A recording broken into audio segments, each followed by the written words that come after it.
नमस्कार साथियों, प्रज्ञा इंस्टीट्यूट में आप सभी साथियों का वंदन है, अभिनंदन है, तहे दिल से स्वागत है। जो लोग चैनल पर नए आए हुए हैं वह चैनल को कृपया लाइक करें, शेयर करें और सब्सक्राइब करें, जिससे आपके साथ साथ आपके मित्रों को भी फायदा हो सके। ये क्वेश्चन सभी आपकी परीक्षा के लिए बेहद इम्पोर्टेंट है। चलिए, ये plus UP police, UPSI, MP police, MPSI, forest guard, लेखपाल, PET, UP super TET, TET, MP TET, REET, सभी परीक्षाओं के लिए बेहद इम्पोर्टेंट प्रश्न है। चलिए, बिना समय गंवाए हुए शुरुआत करते हैं। एक एक प्रश्न आप सभी लोगों के लिए बेहद इम्पोर्टेंट है। बिना समय गंवाए हुए शुरुआत की जाती है प्रश्नों की। चलिए, एक एक करके प्रश्न देखे जाते हैं। सभी प्रश्न आपके लिए बेहद इम्पोर्टेंट है।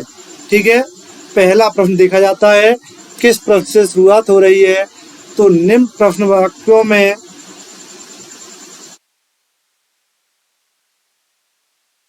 बताना है, निम्नलिखित में रिक्त स्थानों की पूर्ति कीजिए।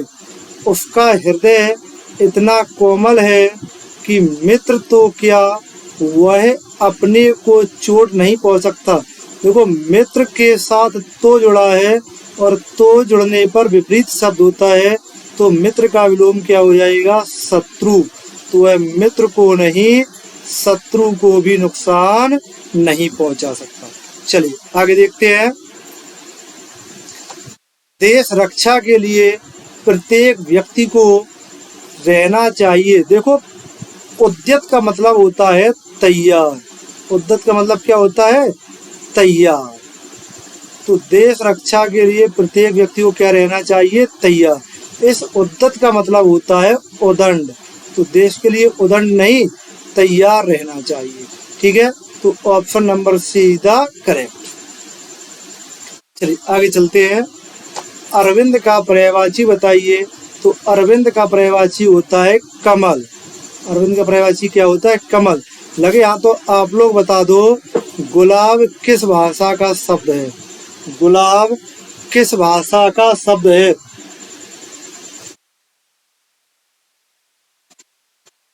गुलाब किस भाषा का शब्द है? कमेंट बॉक्स में आप सभी लोगों को इसका आंसर देना है। सभी लोगों का रिप्लाई हम देते हैं। हम कल बताएंगे कितने लोगों ने आंसर दिया है। तो पूछा है गुलाब किस भाषा का शब्द है, और आपको कल्प वृक्ष के कम से कम 5 पर्यायवाची बताने कमेंट बॉक्स में। चलिए आगे चलते हैं। निम्नलिखित वाक्यों में सही वाक्य का चयन करो। तो तुलसी और सूर्य क्रमशः अवधी और ब्रज भाषा के श्रेष्ठ कवि है। और इसमें पहले वाले में क्या है? सूर ब्रजभाषी। तो ब्रजभाषी नहीं, ब्रजभाषा। अवधि और ब्रजभाषी, ब्रजभाषी नहीं, ब्रजभाषा। तुलसी अवधि के श्रेष्ठ कवि और ब्रजभाषा के सूर। यहाँ तुलसी की तुलना हो रही है, यहाँ भाषा की तुलना हो रही है। तो option number C the correct answer. चलिए, ये क्वेश्चन बहुत पूछा जाता है। जीवन और साहित्य में घनिष्ठ संबंध है। इसके ऑप्शन कट गए हैं, हम लिखे दे रहे हैं। जीवन और साहित्य, जीवन और साहित्य में घनिष्ठ संबंध है। जीवन और साहित्य में घनिष्ठ संबंध है। ठीक है, यही इसका आंसर है। तो option number C the correct answer. राजा सेवक को कंबल देता है।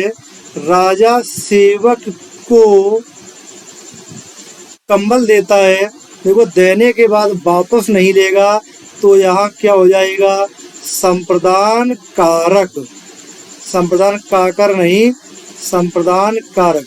जब कोई वस्तु देने के बाद वापस नहीं ली जाती है तो वहाँ क्या हो जाता है? संप्रदान कारक। चलिए, खिसियानी बिल्ली खम्मा नोचे मतलब क्या होता है किसी बात पर शर्मिंदा होकर क्रोध करना। तो option number C is the correct answer. आगे चलते हैं। काठ की हांडी बार बार नहीं चढ़ती, मतलब क्या हुआ? दुर्भाग्य की मार बार बार नहीं पड़ती, क्यों नहीं पड़ सकती है? बुरे दिन हमेशा नहीं रहते, रह सकते हैं। लकड़ी का बर्तन अग्नि से जल जाता है, कोई मतलब नहीं। लेकिन छल कपट का व्यवहार हमेशा नहीं चलता। ठीक है, option number C is the correct answer. खूंटी का बहुवचन क्या होगा? तो यहाँ बताया था इया प्रत्यय जुड़ता है, तो क्या हो जाएगा? खूंटियां। ठीक है, चलिए आगे चलते हैं। निम्न में अनेकार्थी शब्द का दूसरा अर्थ बताएं। अज का एक अर्थ अजन्म होता है, तो दूसरा अज कहा जाता है ईश्वर को। किसे कहा जाता है? ईश्वर को अज कहा जाता है। अज दक्ष को भी कहा जाता है, लेकिन यहाँ दक्ष नहीं है। क्या है ऑप्शन? ईश्वर है। देखिए, ये अनेकार्थी शब्दों में हमने जिस समय आपको पढ़ाए थे, उस समय शायद तीसरा या चौथा अनेकार्थी होगा, उसमें ही अज लिखा हुआ है। चलिए आगे चलते हैं। वर्तनी की दृष्टि से शुद्ध, तो प्रतिनिधि। Option number D. Option number D is the correct answer. चलिए आगे चलते हैं। निम्नलिखित शब्दों में से विलोम शब्द छाटिए। तो देखो, क्रस। क्रस का मतलब होता है कमजोर या दुबला पतला, तो इसका विलोम क्या हो जाएगा? हष्ट पुष्ट। ठीक है। भाव का मतलब संसार होता है, और केस का मतलब वाल होता है, और बिटप का मतलब पौधा होता है। तो और कोई आंसर बन भी नहीं रही है। चलिए, अल्पज्ञ का विलोम क्या होता है? तो अल्पज्ञ का विलोम होता है सर्वज्ञ। का विलोम क्या होता है? सर्वज्ञ। चलिए, option number B is the correct answer. देखिए, अभिज्ञ का मतलब होता है इसे किसी मामले की जानकारी न हो, उसे क्या कहा जाता है? अभिज्ञ। कृतज्ञ का मतलब होता है किए हुए उपकार को मानने वाला। जो किए हुए उपकार को मानता है, उसे क्या कहा जाता है? कृतज्ञ। चलिए आगे देखो। 89 90 में दो आपको दिए गए हैं, इनमें गलत छांटना है। तो किसमें त्रुटि है? विद्यालय में जलपान को उत्तम प्रबंध है। जलपान को नहीं, विद्यालय में जलपान का उत्तम प्रबंध है। विद्यालय में जलपान का उत्तम प्रबंध है। तो option number B is the correct answer. चलिए, मुझे रेलगाड़ी में यात्रा करना अच्छी लगती है। तो मुझे रेलगाड़ी में यात्रा करना अच्छी लगती है। वाक्य में रेलगाड़ी में यात्रा करना अच्छी लगती है, अच्छी लगती है नहीं है, अच्छी लगता है। ठीक है, तो ऑप्शन नंबर सी, यात्रा करना अच्छा लगता है। मुझे रेलगाड़ी में यात्रा करना अच्छा लगता है, तो अच्छा लगता है ऑप्शन नंबर सी। ठीक है, आगे देखो। यहाँ कट गया है, करुण रस का पूछा है। करुण रस का स्थायी भाव क्या है? देखो, करुण रस का स्थायी भाव क्या हो जाता है? सु। हास्य किसका हो जाता है? हास्य रस का। रति किसका हो जाता है? श्रृंगार रस का। साह किसका हो जाता है? वीर रस का। ठीक है, चलिए आगे चलते हैं। मैं खाना खा चुका था। देखो, यहाँ चुका था, चुकी थी, चुके थे, बताया था कौन सा होता है? पूर्ण भूतकाल। निम्नलिखित में से कौन सा शब्द तत्सम है? याद है कि नहीं? बताया था जो आधे अधूरे होते वो कैसे होते? तत्सम है। तो ये कौन सा हो जाएगा? Option number B. आग का क्या हो जाता है? अक्षी। आग का अग्नि। यहाँ लिखे दे रहे हैं आग। आग का क्या हो जाता है?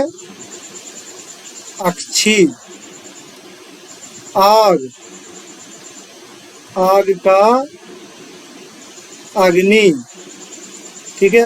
आज, आज का अद्य, कौन सा गया? अग्र। ये स्वयं में पहले से ही तत्सम है। ठठेरा का स्त्रीलिंग क्या होगा? तो ठठेरा का ठठेरिन। Option number D is the correct answer. निम्नलिखित प्रश्नों में दिए गए में एक शब्द चुनिए। पर्वत की तलहटी उसे कहा जाता है उपयतका, और पर्वत का ऊपरी भाग होता है उसे कहा जाता है अधीयतका। चलिए, कंजूसी से धन व्यय करने वाला उसे कहा जाता है मितव्ययी। मितव्ययी, जो कंजूसी से धन व्यय करता है। अल्पव्ययी का मतलब होता है कम खर्च करने वाला। अल्पव्ययी का क्या होता है? कम खर्च करने वाला। अपव्ययी कम खर्च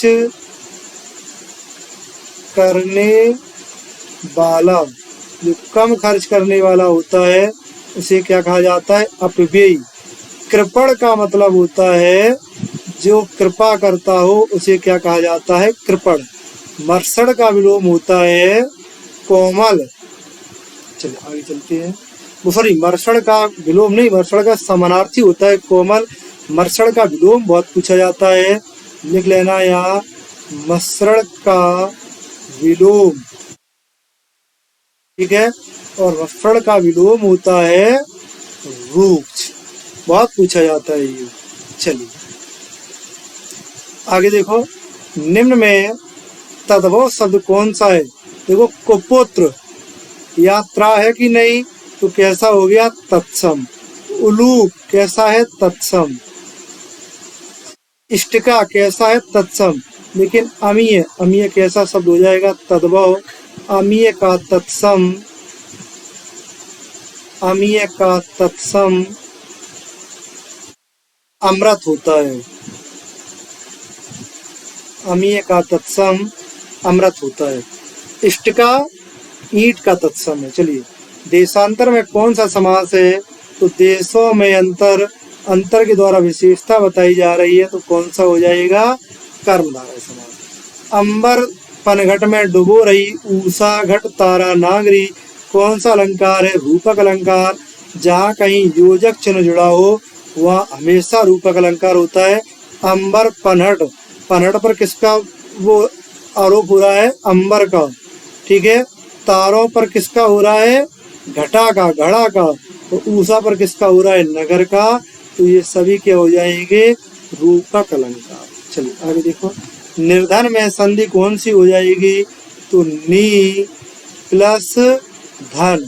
तो विशेष के लिए अब पहचान नहीं बताई थी कि जब कहीं आधा रा हो या आधा सा हो, आधे रा आधे सा अगर हो तो वह हमेशा विसर्ग संधि होती है।